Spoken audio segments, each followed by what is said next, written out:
My name is Celia Harker. I'm 31 years old, born and raised in Eugene, Oregon. I have pale skin, almost porcelain-like, with hair so white blonde people sometimes ask if I dye it this way on purpose. I don't. I also have a birthmark. A large, dark patch that spreads from my left temple, curves under my eye, and touches the edge of my cheek. It looks almost painted on, like a mask that doesn't wash off. I stopped wearing makeup to hide it when I was 25. That was the last year I tried to blend in. Before that, my days were filled with quiet apologies I never voiced out loud. I used to walk into rooms and count the seconds it took for someone's eyes to drop toward the mark. I knew every variation of the look, the flinch, the curiosity, the subtle recoil they thought I couldn't catch. The company I started began in a borrowed garage behind my cousin's house. I poured everything into it, my savings, my time, my lungs. While others were out presenting polished pitches in rented suits, I was coding logistics software on a 10-year-old laptop in mismatched pajamas. When the contracts finally started coming, I signed them in silence. When the first hire happened, I trained him myself. The team grew, the business grew, and somehow I became invisible within my own creation. But not because I was quiet, because they wanted me quiet, and because I looked like I didn't belong in their world of perfect faces and smooth voices. From day one, I noticed how people interacted differently with me. Even after I became the majority shareholder, even after my own name was on the filing documents, the real meetings always happened without me. They didn't say it to my face, of course. They talked about presentation, about the image of the brand, about what clients are comfortable with, all coded language. What they meant was, faces like mine shouldn't be at the table. What they meant was, your presence is too visible, and it makes them nervous. I let it slide at first. I told myself the work would speak for me. The numbers would. The results. But numbers don't sit in chairs. Contracts don't make small talk. And silence doesn't fill a boardroom. I used to stare at my reflection before big meetings. Not the ones I was invited to, the ones I forced my way into. I'd look at the birthmark and try to imagine what they saw. A distraction, a weakness, a flaw too hard to look past. Then I'd fix my hair, square my shoulders, and remind myself whose name was on the lease, whose money kept the lights on, whose code built the product. I learned to sit through rooms of people who smiled too wide, but never asked for my opinion. I learned to take notes on conversations I wasn't supposed to hear. I learned to make space for myself, even when they refused to set a chair. It was in those moments, silent, uninvited, that I built my strategy. They thought the face meant I was soft, or damaged, or insecure. They didn't realize it meant I had learned to endure, to wait, to collect. I became a mirror for their discomfort. I watched how they performed for one another, and I stayed quiet. But my signature kept appearing on the checks. My silent name kept moving through the back of the company, underwriting decisions they thought were theirs. Until one day, they would finally see me not as a background figure or a quiet mistake, but as the one person they should have never underestimated. And when that day came, I knew I wouldn't raise my voice. I wouldn't beg. I would simply walk into the room they didn't want me in and take the seat that had always been mine. The conference room had glass walls, clear, spotless, reflective. I used to avoid walking past it. Every time I did, I caught my own image in the surface. The shape of my face would stretch and warp with the angles of the light, that dark birthmark becoming sharper in the morning sun or softening under the artificial lights by night. It felt like the room itself watched me, reminded me where I didn't belong. They always said it wasn't personal. It never was. Just strategy, just optics, just comfort. Their comfort, never mine. I remember standing outside that glass the first time they discussed a client deal I had personally secured. I had made the introduction, handled the numbers, spent weeks massaging the pitch. When the clients flew in, I was moved to the side office, told they needed a more polished face to present. I sat behind the glass with a lukewarm coffee and an untouched notepad while the men inside stumbled through slides I had written. They got the name of the software wrong. They promised things we couldn't deliver. I watched, silent, invisible, while the future of the company I built was steered by people who saw my face and decided I was a risk. No one said the word. Disfigurement. It hung between sentences, padded with careful euphemisms. They praised my intelligence but questioned my client-facing potential. They called me sharp, then told me I should focus on the back end. They asked if I was okay working remote. They said it with pity, with concern, like they were doing me a favor. But I heard what they didn't say louder than anything else. You're not welcome at the front. You're not the brand. I remember the first time one of them laughed when a partner mistook me for the assistant. He didn't correct him, just smiled and said I was a great support to the team. That day, I sat in my car for 20 minutes before starting the engine. Not because I was sad. I wasn't. Not anymore. I was angry. Not the kind of anger that burns fast. The kind that simmers for years, deep and silent. The kind you use as fuel when nothing else is left. What they never understood was how much strength it takes to stay calm when someone erases you, to smile when you're dismissed, to keep building when your hands are unseen. I never fought for space at the table. I built the table. I paid for the chairs. But I stood behind glass like a ghost, watching people with straighter teeth and smoother skin take credit for the things I bled for. I let them, because I knew something they didn't. The contracts were in my name. That truth became my armor. Every meeting I was excluded from, every photo I was cropped out of, every lunch where they didn't invite me, I documented everything. I kept receipts, I took notes, I signed checks, I watched them build their illusion of control with my foundation. I didn't stop them. I wanted them comfortable, complacent, confident in the lie that they had built this without me. I wanted to see how far they'd go before the truth shattered the glass they'd been hiding behind. Because when the reckoning came, I wouldn't ask to be seen. I would step through that wall and let the reflection show what they'd tried. To ignore. I wouldn't knock. I wouldn't wait. I would open the door, not as a guest, but as the owner returning to her seat. And they wouldn't just see my face, they'd see what power really looks like. Of all the things they overlooked, the most delicious irony was the paperwork. They thought power lived in boardrooms, in the echo of raised voices over mahogany tables, in firm handshakes and loud deals. But I had learned early that real power didn't announce itself. It sat quietly at the bottom of a page, buried in paragraphs of legal text, waiting for the right moment. Power was a signature, and every important signature was mine. When I first started the company, the lawyers had advised me to separate ownership from management. For liability protection, they said. For operational flexibility. I agreed.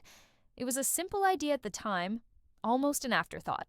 I would be the sole proprietor on record, the principal owner. They could call themselves partners, managers, founders. It didn't matter. On paper, every major asset, every line of intellectual property, every bank account was tied back to me. A ghost signature under every major decision. A thread woven invisibly through the company's entire existence. I had built it that way because deep down, I knew I would never be allowed to be the face. So I became the foundation instead. Month after month, as the business grew, the paper trail grew thicker. Contracts, agreements, renewals, partnership deals. Each time, someone would approach me after hours with a polite email, a rushed explanation, a dotted line that needed my signature. They were so eager to distance me from the front, so eager to keep me out of sight, that they never questioned why they still needed me in the shadows. They told themselves it was formality, routine. They told themselves they were in control. I made sure my signature was unmistakable. I used my full name, Celia Addison Harker, printed clearly, legibly on every legal page. No initials, no shorthand, full ownership, full accountability. If they ever read beyond the first few lines of the contracts they paraded around so proudly, they would have seen it. But they didn't.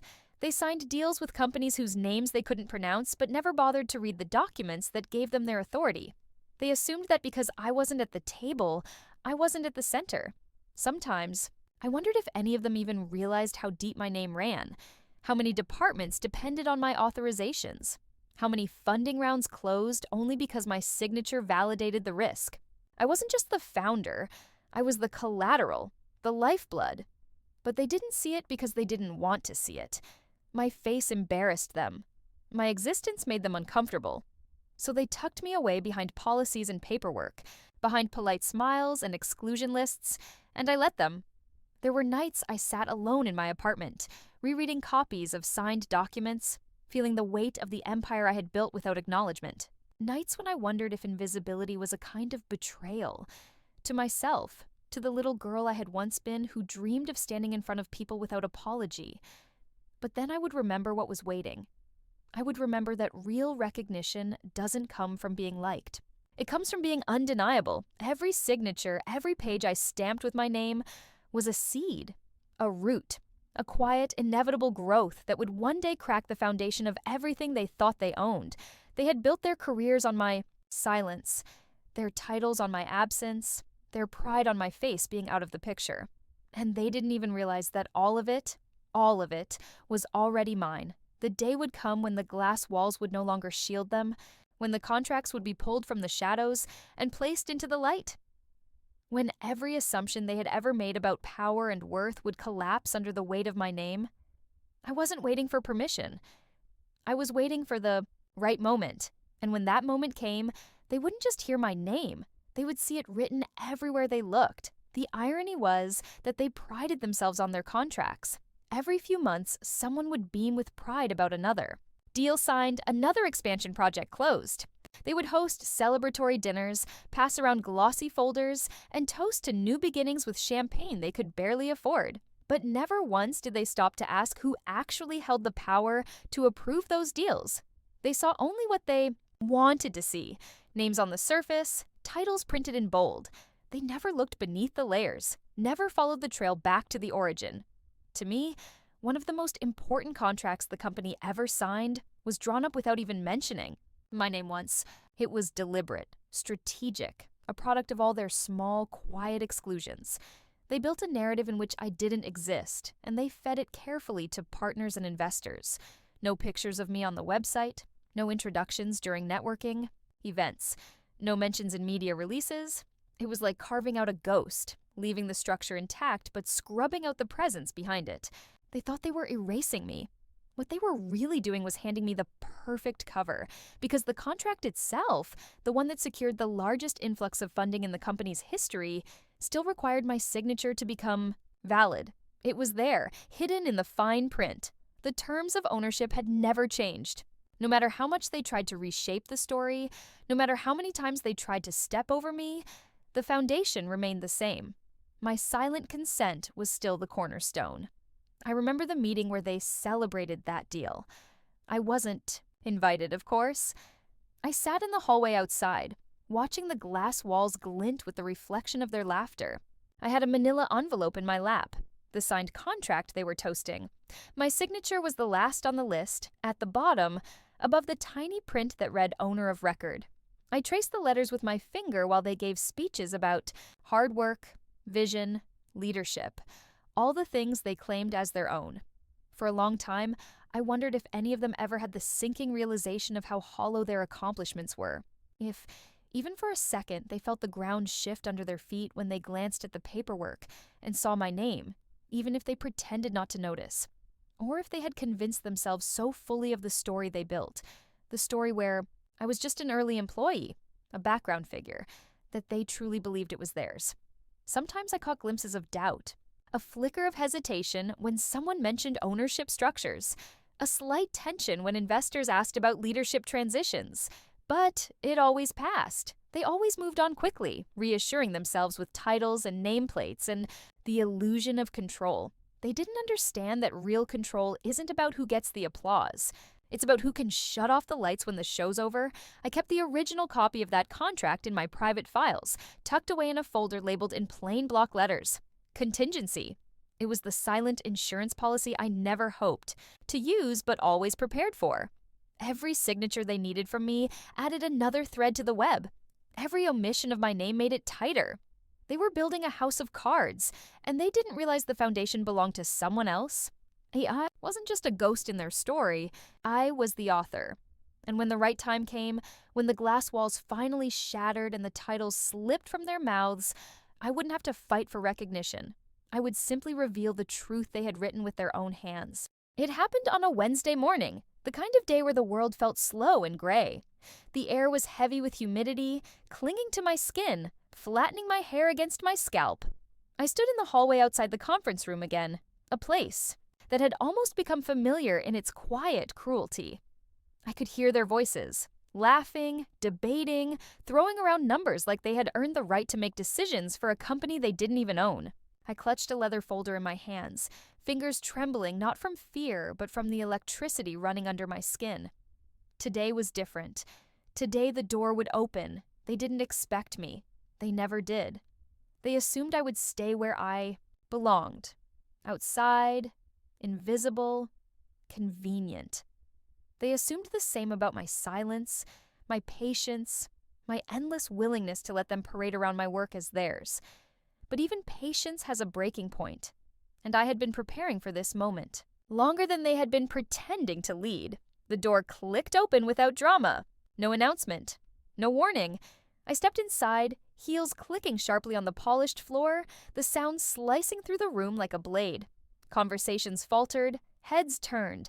I caught the look of confusion first, then discomfort, then poorly. Masked annoyance.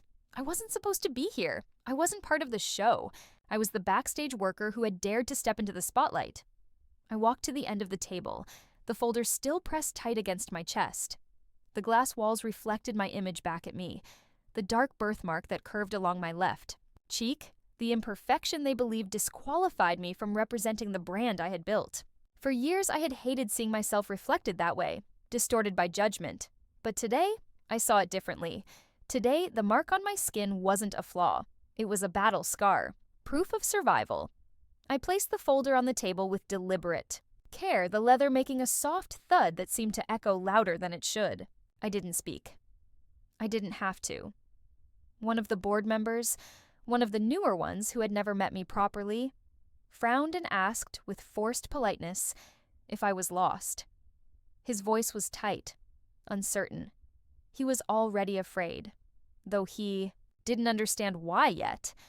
Another man, one of the executives who had once told me gently to stay behind the scenes where it's safe, stood up halfway, unsure whether to intervene or let the moment pass. I ignored them both. Instead, I slid the folder across the table to the center, right into the pool of their collective discomfort. Inside were copies of the ownership contracts. Not summaries, not pie charts, originals. Every page bearing my full name, my signature, my silent claim to everything they thought they controlled. There was no anger in my movements, no triumph, just inevitability.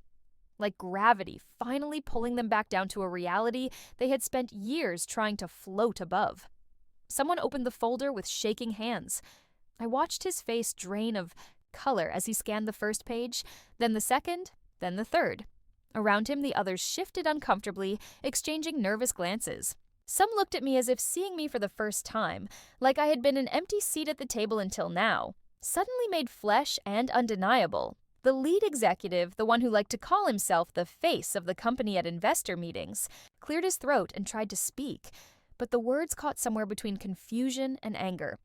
He stammered out a question. Something about legality, about process, but it didn't matter. The facts were staring them in the face, printed. In black and white, I remained silent, letting the weight of the documents fill the room, letting the years of exclusion, of dismissal, of silent endurance harden into a shield around me. They could scramble for explanations all they wanted. They could blame oversight, technicalities, even me. But none of it would change the truth. Truth was that I wasn't just a part of the company, I was the company. The chair at the head of the table remained empty, a silent accusation. Slowly, deliberately, I pulled it out and sat down, resting my hands on the polished wood, claiming the seat that had always been mine. No one moved to stop me. No one dared. Across the table, eyes wide with the slow realization of defeat, they understood. Finally, the woman with the face they had deemed unpresentable, the one they had hidden behind glass and doors and policies, was the only one in the room who truly belonged. And now that the door had opened, I wasn't leaving. The weight of the moment settled in around me like thick smoke, heavy and undeniable. I sat at the head of the table, the one place I had been kept from for so many years, the one seat that had somehow become symbolic of everything I was told. I couldn't have. It was strange how small the table felt now, how ordinary. It wasn't the grand fortress of power they had made it out to be. It was just wood and polish, a place where people talked loudly to hide their insecurities. A place I had built but had never been allowed to touch. I rested my hands lightly on the surface, feeling the coolness seep into my skin. Around me they fidgeted, some pretending to shuffle papers they hadn't even read, others whispering to one another as if plotting would save them. Their panic was almost pitiful. Once I might have pitied them. Once I might have forgiven them for their blindness. But not today. Today, every ignored email, every closed meeting door, every time they had ushered me away with a tight smile and a grateful nod while using my work to fuel their egos, today, all of it had crystallized into clarity. They didn't know what to do because they had never prepared for this. They had never imagined a world where the girl with the marred face, the one they called too distracting, too risky, too different, would be the one with the real power. In their minds, I was a blemish, something to politely overlook. They thought leadership needed a polished face, smooth words, an image they could package and sell. They didn't realize leadership had nothing to do with perfection. It had everything to do with resilience. My whole life had been a lesson in quiet strength. Every time someone looked away from me in discomfort, every time they stumbled over polite euphemisms for my appearance, every time they assumed I would step aside because stepping forward was too hard, I learned that dignity doesn't come from being accepted. It comes from knowing your worth even when no one else does. Across the table, someone finally spoke. A thin, reedy voice trying to reframe the situation, suggesting we find a way to move forward together. I let him finish, not because his words mattered, but because letting him squirm through them was a final courtesy. When he fell silent, I smiled, not out of anger, not out of cruelty, but out of the sheer simple satisfaction of truth finally standing in the light. There was no need for grand speeches, no need to throw their hypocrisy back at them. The document spoke louder than any accusation. The signatures, the ownership records, the legal filings, every piece of paper was a mirror held up to their self-deception. They had built an empire on the belief that I wasn't enough. Now they would have to live with the knowledge that every success they had ever claimed came from the hands they tried to hide. I stood slowly, pushing the chair back with a scrape that sounded like a line being drawn across the floor. I gathered, the folder of contracts, tucking it back under my arm. Around me, no one moved to stop me. No one even looked me in the eye. Before I left, I paused at the doorway. I didn't turn around. I didn't need to.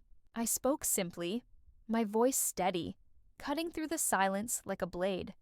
This was always my table, and then I walked away. Out of the conference room, out of the building, out of the shadow of their approval.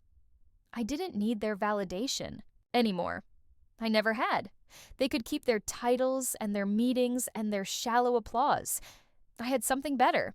I had built something real, something that no rejection, no insult, no exclusion could ever take from me. I didn't need a seat at their table. I had built the entire house,